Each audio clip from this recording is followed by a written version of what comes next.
നിലവിൽ Jimmy James കൂടി നമുക്കൊപ്പം ചേരുന്നു. ജിമ്മി ജെയിംസ്, വളരെ നിർണായകമായ നീക്കമാണ്. അമേരിക്ക ഇസ്രായേലിനെയും അമേരിക്ക ഖത്തർ വഴി ഇറാനെയും ഇപ്പോൾ വെടിനിർത്തലിലേക്ക് എത്തിച്ചിരിക്കുകയാണ്. ഇനി ചർച്ചയുടെ സമയമാണ്. 6 മണിക്കൂർ സമയം പിന്നിട്ടിരിക്കുന്നു. ഇറാനിയൻ ടിവിയുടെ ഔദ്യോഗിക പ്രഖ്യാപനം വരുന്നു. ഇനി ഇസ്രായേലിന്റെ ഭാഗത്തു നിന്നുള്ള ഔദ്യോഗിക പ്രഖ്യാപനം വന്നാൽ മതി. അറിയാൻ സാധിക്കുന്നത് ഇസ്രായേൽ ഈ വെടിനിർത്തൽ തയ്യാറാണ് എന്ന വിവരം അമേരിക്ക അറിയിക്കുന്നു. അമേരിക്ക അത് ഇറാൻ പ്രധാനമന്ത്രി അറിയിച്ച് ഖത്തർ പ്രധാനമന്ത്രി അറിയിച്ച് ഇറാനോട് സമ്മതം ആവശ്യപ്പെടുന്നു. ഇറാൻ അതിന് അനുകൂലമായിട്ട് പ്രതികരിച്ചിരിക്കുന്നു എന്നാണ് മനസ്സിലാക്കുന്നത്. നിർണായകമായ നീക്കമല്ലേ ജിമ്മി ജെയിംസ്? അരുൺ, ഇറാൻ ഇത് ഔദ്യോഗികമായി പറയുന്നതോടുകൂടിയാണ് ഇത് സംബന്ധിച്ച ഒരു കക്ഷിയുടെയെങ്കിലും ഔദ്യോഗിക സ്ഥിരീകരണം വരുന്നത്. പക്ഷേ മണിക്കൂർ 2 കഴിയുമ്പോഴും ഇസ്രായേലിൻ്റെ ഭാഗത്ത് നിന്ന് ഇതിനൊരു സ്ഥിരീകരണം വരുന്നില്ല എന്നുള്ളത് വിദേശ മാധ്യമങ്ങൾ പലരും ഇപ്പോൾ റിപ്പോർട്ട് ചെയ്തു തുടങ്ങിയിട്ടുണ്ട്. ഇസ്രായേലിൻ്റെ ഭാഗത്തു നിന്നുള്ള മൗനം എന്തിൻ്റെ സൂചനയാണ്?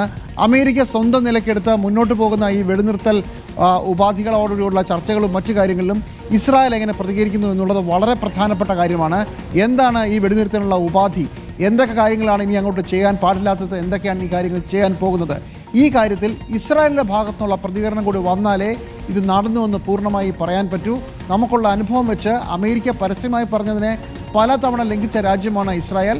അതേസമയം അമേരിക്ക, അതുപോലെ തന്നെ ഇറാൻ, അതുപോലെ തന്നെ ഖത്തർ, ഈ 3 രാജ്യങ്ങളും ഈ കാര്യത്തിൽ ഇങ്ങനൊരു വെടിനിർത്തൽ ചർച്ചയുടെ പശ്ചാത്തലം ഉണ്ടായിരുന്നു, നടന്നു, ഒരു വെടിനിർത്തലിലെത്തി എന്ന സംബന്ധിച്ച സാഹചര്യത്തിൽ ഇത് നടന്നത് തന്നെയാണ്. ഒരൊറ്റ കാര്യമേ ഉള്ളൂ, ഇസ്രായേൽ എപ്പോൾ പ്രതികരിക്കും എങ്കിലേ വെടിനിർത്തൽ രംഗത്ത് വന്നു എന്ന് പറയാൻ പറ്റൂ. ഒരു വിവരം കൂടെയുണ്ട്, അത് ന്യൂയോർക്ക് ടൈംസ് റിപ്പോർട്ട് ചെയ്യുന്നതാണ്. കഴിഞ്ഞ ദിവസം രാത്രി തന്നെ ഇത് സംബന്ധിച്ച് ഏകദേശ ധാരണ ആയതിനു ശേഷവും ഇരുപക്ഷവും തമ്മിൽ മിസൈലുകൾ വെച്ച് അങ്ങോട്ടും ഇങ്ങോട്ടും ആക്രമിച്ചു എന്നുള്ളതും ഇതിൻ്റെ കൂടെ ചേർത്ത് വായിക്കണം. ബീർബിഷയിൽ ഇപ്പോഴും നിരവധി ആളുകൾ കുടുങ്ങിക്കിടപ്പുണ്ട് ജിമ്മി. അതായത് അവസാന റൗണ്ട് മിസൈലുകൾ ഞങ്ങൾ അയച്ചതിന് ശേഷമാണ് വെടിനിർത്തലിന് തയ്യാറായത് എന്നാണ് ഇറാൻ ഇപ്പോൾ പറയുന്നത്. ഇറാനിയൻ ടെലിവിഷനും അത് തന്നെ പറയുന്നു. ഇറാൻ ടെലിവിഷന്റെ ഭാഷയിൽ പറഞ്ഞാൽ അമേരിക്കയെ യാചിച്ചു ഒരു വെടിനിർത്തലിനായി, ആ വെടിനിർത്തലിന് ഞങ്ങൾ തയ്യാറായി. റോയിട്ടേഴ്സ് റിപ്പോർട്ട് ചെയ്യുന്നത് ഖത്തർ വഴി അമേരിക്ക നടത്തിയ മധ്യസ്ഥ ശ്രമമാണ് ഇപ്പോൾ വിജയിച്ചിരിക്കുന്നത് എന്നാണ്. എന്നാലും ഇറാനിയൻ ടി വി അത് ഔദ്യോഗികമായി സ്ഥിരീകരിക്കുന്നു. പക്ഷേ ഇനി 6 മണിക്കൂർ ഇസ്രായേൽ ഇറാന്റെ നടപടിക്രമങ്ങൾ വീക്ഷിച്ചതിനു ശേഷമായിരിക്കുമോ അന്തിമ തീരുമാനത്തിലേക്ക് വരിക ജിമ്മി? ഇറാൻ പറഞ്ഞതിലാണ് ഇതിനകത്തെ ഒരു ക്രച്ച് കിടക്കുന്നത്. ഞങ്ങൾ അവസാനവട്ട മിസൈലും വർഷിച്ച ശേഷമാണ് വെടിനിർത്തലിന് തയ്യാറാകുന്നത് എന്നാണ് ഇറാൻ പറഞ്ഞത്.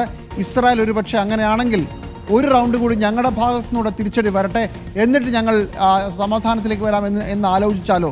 അമേരിക്കയോട് ഇന്നലെ ഇറാൻ പറഞ്ഞൊരു കാര്യമുണ്ട്, ഹിറ്റ് ആൻഡ് റൺ ഇനി മുതൽ നടക്കില്ല. ഞങ്ങളെ ആക്രമിച്ചാൽ ഞങ്ങൾ തിരിച്ചാക്രമിച്ചിരിക്കും. അങ്ങനെയാണ് ഇന്നലെ ഖത്തറിലെ അമേരിക്കൻ സേനാ കേന്ദ്രങ്ങളിലേക്ക് മിസൈലുകൾ തൊടുത്തുവിട്ടത്. അതിനു മുമ്പ് ഖത്തറിനെ ഇറാൻ അറിയിച്ചിരുന്നു, ഞങ്ങൾ ആക്രമിക്കാൻ പോവുകയാണ്, പക്ഷേ അതൊരു വളരെ ശക്തമായ ആക്രമണമായിരിക്കില്ല, ഒരു ടോക്കൺ റെസിസ്റ്റൻസ് എന്ന രീതിയിലായിരിക്കുമെന്നൊക്കെ പറഞ്ഞതിന് ശേഷമാണ് ആക്രമണം നടത്തിയത്. ഇറാൻ്റെ മുഖം രക്ഷിക്കാനുള്ള വളരെ വലിയ തത്രപ്പാടുണ്ട്. അതുകൊണ്ടാണ് അമേരിക്കൻ ബേസ് ആക്രമിച്ച ശേഷം ഇങ്ങനെയൊരു സമാധാന കരാറിലേക്ക് കാര്യങ്ങൾ അവർ എത്തിക്കുന്നത്. ഇസ്രായേലിനെ സംബന്ധിച്ചിടത്തോളം ഇതേ പ്രശ്നമുണ്ട്. ഒരു യുദ്ധത്തിൽ ഒരു ഘട്ടം കഴിഞ്ഞ് അമേരിക്കയെ ഇറാൻ തിരിച്ചടിച്ച ശേഷം ഒരു വെടിനിർത്തലിലേക്ക് പോകുമ്പോൾ, ഇസ്രായേലിനെ ഇറാൻ ആക്രമിച്ച ശേഷം ഒരു വെടിനിർത്തലിലേക്ക് പോകുമ്പോൾ അവസാനം അടിച്ചതാര് മുതലായ വളരെ പെറ്റിയായിട്ടുള്ള ചില കാര്യങ്ങളും ഇസ്രായേലിൻ്റെ ഭാഗത്തുനിന്നുണ്ടാകാനുള്ള സാധ്യതയുണ്ട്. കാരണം പശ്ചിമേഷ്യയിലെ രാഷ്ട്രീയം, ഇറാൻ ഇസ്രായേൽ വൈരം ഒക്കെ അങ്ങനെ വളരെ ബാലിശമായ കാര്യങ്ങളിൽ പോലും കുടുങ്ങിക്കിടക്കുന്ന ഒരു കാര്യമാണ്. ജിമ്മി, ഇതിൽ റോയിട്ടേഴ്സ് റിപ്പോർട്ട് ചെയ്യുന്നത് പ്രകാരം ഇസ്രായേലാണ് അമേരിക്കയോട് വെടിനിർത്തലിന് ആവശ്യപ്പെട്ടിരിക്കുന്നത് എന്നാണ് നമ്മൾ മനസ്സിലാക്കുന്നത്. ആ സാഹചര്യത്തിലാണ് അമേരിക്ക ഖത്തറുമായിട്ട് സംസാരിക്കുന്നതും ഖത്തർ പ്രധാനമന്ത്രി ഷെയ്ഖ് മുഹമ്മദ് ബിൻ അബ്ദുൾ റഹ്മാൻ അൽ താനിയുമായിട്ട് അമേരിക്കൻ പ്രസിഡന്റും ഡൊണാൾഡ് ട്രംപും ഒപ്പം JD വാൻസും ചർച്ച ചെയ്യുന്നതും പിന്നീട് ഒരു ഉദ്യോഗസ്ഥനെ നിയോഗിച്ച് ഇറാനുമായിട്ട് ചർച്ചയ്ക്ക് തയ്യാറാവുകയായിരുന്നു. ഇറാൻ ആ വിഷയത്തോട് ആദ്യഘട്ടത്തിൽ അനുകൂലമായി പ്രതികരിച്ചില്ല എന്നാണ് അറിയുന്നത്. അതാണ് നേരത്തെ അബ്ബാസ് അരാക്ചിയുടെ പ്രതികരണം നമ്മൾ കൊടുത്തത്. അതായത് Donald Trump congratulations 12 days war ends എന്നൊരു മെസ്സേജാണ് ആദ്യം ഇട്ടത്. അപ്പോൾ ഇതിനോട് അരാക്ചി അനുകൂലമായി പ്രതികരിച്ചില്ല.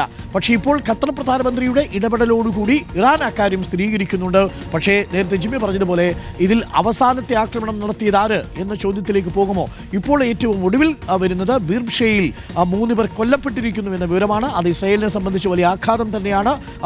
ഹൈഫ കൂടാതെ ടെൽ അവീവ് കൂടാതെ ബീർബിഷയിലെ ജനവാസ കേന്ദ്രത്തിലേക്കാണ് ഇപ്പോൾ മിസൈൽ പതിച്ചിരിക്കുന്നത് എന്നതാണ് ലഭിക്കുന്നത് ലഭിക്കുന്ന വിവരം അവിടെ നിരവധി ആളുകൾ കുടുങ്ങിക്കിടക്കുന്നുണ്ട് എന്ന വിവരവും ഇപ്പോൾ പുറത്തു വരുന്നു. അങ്ങനെയാണെങ്കിൽ ഇപ്പോൾ വെടിനിർത്തൽ പ്രഖ്യാപിച്ചിരിക്കുന്ന ഇറാന്റെ നീക്കത്തോട് എങ്ങനെയാണ് ഇസ്രയേൽ പ്രതികരിക്കുക എന്നതാണ് നോക്കുന്നത്. പക്ഷേ ലോകരാജ്യങ്ങളെല്ലാവരും ഇപ്പോൾ ഇറാന്റെയും ഇസ്രായേലിന് മേൽ സമ്മർദ്ദം ചെലുത്തുന്നുണ്ട് എന്നതും ഇപ്പോൾ ശ്രദ്ധിക്കണം.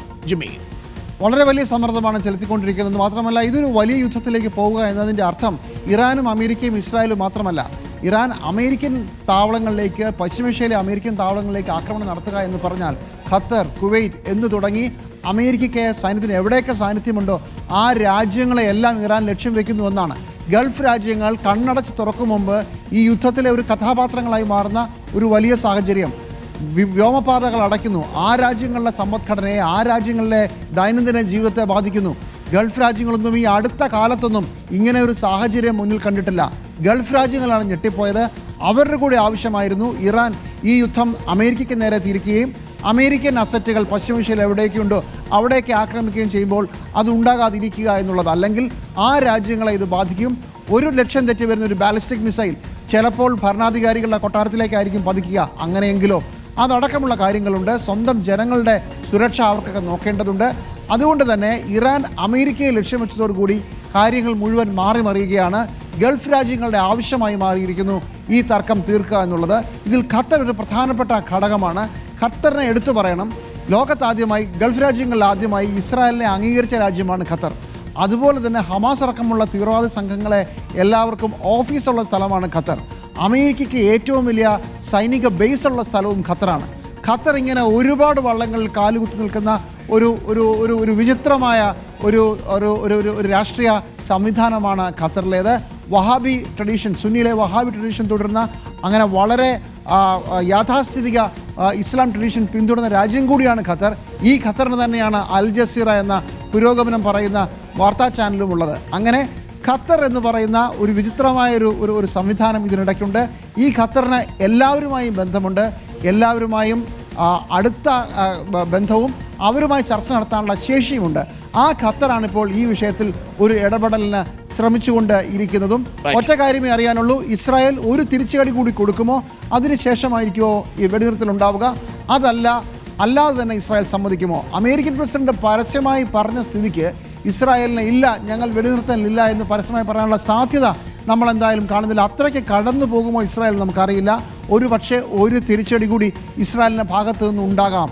അതിനുശേഷമായിരിക്കും വെടിനിർത്തലിനുള്ള പ്രഖ്യാപനം വരുന്നത് എന്ന് വേണമെങ്കിൽ നമുക്ക് ഊഹിക്കാം. Okay, thank you Jimmy James. വാർഡെസ്കിൽ നിന്ന് ജിമ്മി വിനീതയുമാണ് നമുക്കൊപ്പം ചേർന്നത്. ചുരുക്കത്തിൽ ഇറാനും ഇസ്രയേലും തമ്മിലുള്ള സംഘർഷത്തിന് താൽക്കാലികമായ ഒരു അയവ് വന്നിരിക്കുന്നു. വെടിനിർത്തൽ ഇപ്പോൾ പ്രാബല്യത്തിലായിരിക്കുന്നു. അമേരിക്ക മുൻകൈയെടുത്ത് ഖത്തറിൻ്റെ മധ്യസ്ഥതയിൽ നടത്തിയ ചർച്ചയിലാണ് ഇറാൻ വെടിനിർത്തലിന് തയ്യാറായിരിക്കുന്നത്. ഇസ്രയേൽ അമേരിക്കയോട് വെടിനിർത്തൽ വേണമെന്ന് ആവശ്യപ്പെടുകയായിരുന്നു എന്നാണ് ഇപ്പോൾ അറിയാൻ സാധിക്കുന്നത്. എന്തായാലും ഇനി 6 മണിക്കൂർ കഴിഞ്ഞ് ഇസ്രയേൽ ഔദ്യോഗികമായ വിഷയത്തിലൊരു പ്രതികരണം നടത്തും. അതുവരെ ഇസ്രായേലിൻ്റെ ഭാഗത്തു നിന്നും ഇറാൻ്റെ ഭാഗത്തു നിന്നും മിസൈൽ ആക്രമണം ഉണ്ടാവില്ല എന്ന് നമുക്ക് വിശ്വസിക്കാം.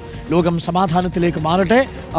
ഒരുപാട് ആളുകൾ മെസ്സേജുകൾ അയക്കുന്നത് പശ്ചിമേഷ്യയിൽ നടക്കുന്ന ഈ സംഘർഷം അവരുടെയൊക്കെ ജീവിതത്തെ ബാധിച്ചു തുടങ്ങിയിരിക്കുന്നു എന്നുള്ളതാണ്. പലപ്പോഴും നമ്മൾ പറയാറില്ലേ, നമ്മുടെ വീട്ടുമുറ്റത്ത് യുദ്ധം മിസൈൽ പതിക്കുന്നതുവരെ യുദ്ധം നമ്മളെ സംബന്ധിച്ച് ഒരു പൂരക്കളി മാത്രമാണ്.